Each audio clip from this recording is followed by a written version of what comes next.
Quand on parle du droit, qu'est-ce qui vient à l'esprit? Un énorme livre de règles un peu austères, ou plutôt les libertés qu'on exerce tous les jours? C'est une question super importante qui nous touche tous. Dans ce décryptage, on va clarifier une bonne fois pour toutes cette distinction qui est absolument essentielle. Voilà la question centrale. Le droit, c'est quoi au fond? Est-ce que c'est ce grand cadre général qui s'impose à tout le monde, un peu comme le code de la route? Ou alors, est-ce que c'est quelque chose de beaucoup plus personnel, comme le droit de posséder une voiture et d'en faire ce qu'on veut? Eh bien la réponse c'est les deux. Et loin de s'opposer, on va voir que ces deux facettes du droit sont en fait totalement inséparables. Allez, commençons par le premier morceau du puzzle, le droit objectif. Pensez-y comme la grande règle du jeu. C'est le cadre qui structure toute notre société. Le droit objectif, c'est donc l'ensemble de toutes les règles de droit qui nous concernent tous dans une société donnée. Son but est finalement assez simple, organiser la vie en communauté pour que tout se passe bien, pour qu'on puisse vivre ensemble de manière ordonnée, qu'on soit d'accord ou pas avec chaque petite règle d'ailleurs. Alors comment on le reconnaît ce droit objectif? Il a des caractéristiques bien précises. D'abord, il est général et impersonnel. Ça veut dire qu'il ne vise personne en particulier. Ensuite, et c'est crucial, il est obligatoire. On ne peut pas juste décider de ne pas le respecter. Et enfin, c'est l'État qui le met en place, justement pour garantir cet ordre public. Prenons un exemple très concret. Le Code civil nous dit que les contrats doivent être respectés. Ça, c'est une règle de droit objectif. Donc, si on signe un contrat de location, la loi nous oblige à payer le loyer. Cette règle, elle s'applique absolument à tous les locataires, sans aucune exception. C'est ça, le droit objectif en action. Bon, maintenant qu'on a vu la règle du jeu, passons aux cartes que chaque joueur a dans sa main. Ce sont les droits subjectifs.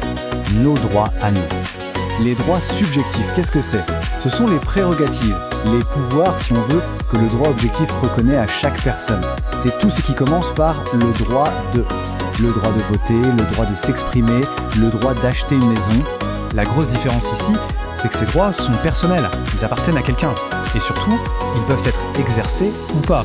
On a le droit de vote, mais on peut très bien choisir de ne pas aller voter. Ce sont des libertés individuelles, qui sont bien sûr protégées par la loi.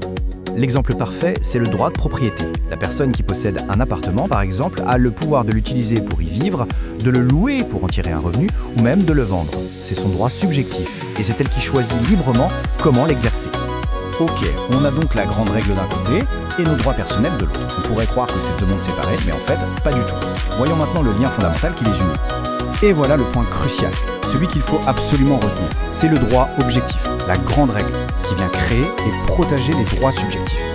En d'autres termes, c'est parce que la règle générale existe que nos droits individuels peuvent exister et sont garantis. L'un ne va pas sans l'autre. Leur relation est vraiment totale. Imaginez, sans droit objectif, nos fameux droits subjectifs ne seraient que des souhaits, des envies, sans aucune force, sans aucune garantie.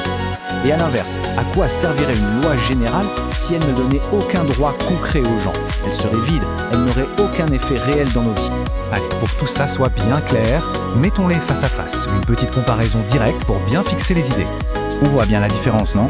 D'un côté, le droit objectif, les règles juridiques qui sont générales, imposées par l'État et qui restent assez abstraites. Et de l'autre côté, les droits subjectifs, les droits des personnes qui sont individuels, qu'on peut exercer et qui sont très concrets. Ce sont vraiment les deux faces d'une seule et même pièce, le droit. Ramenons ça à quelque chose qu'on a tous dans la poche. La loi protège la propriété privée. Ça, c'est le droit objectif.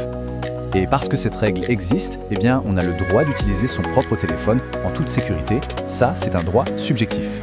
Le droit concret qu'on a découle directement de la règle générale. C'est aussi simple que ça. S'il ne fallait retenir qu'une seule et unique chose, ce serait celle-ci. Le droit objectif, c'est la source, la règle du jeu. Les droits subjectifs, ce sont les actions que cette règle nous permet de faire. La règle d'un côté, le droit de l'autre. Bon, la distinction est maintenant beaucoup plus claire. Mais ça soulève une nouvelle question qui est tout aussi passionnante. Si nos droits personnels découlent de cette grande règle, qui crée la règle? D'où vient ce fameux droit objectif? Et ça, c'est une autre histoire. Une exploration encore plus profonde du monde fascinant du droit.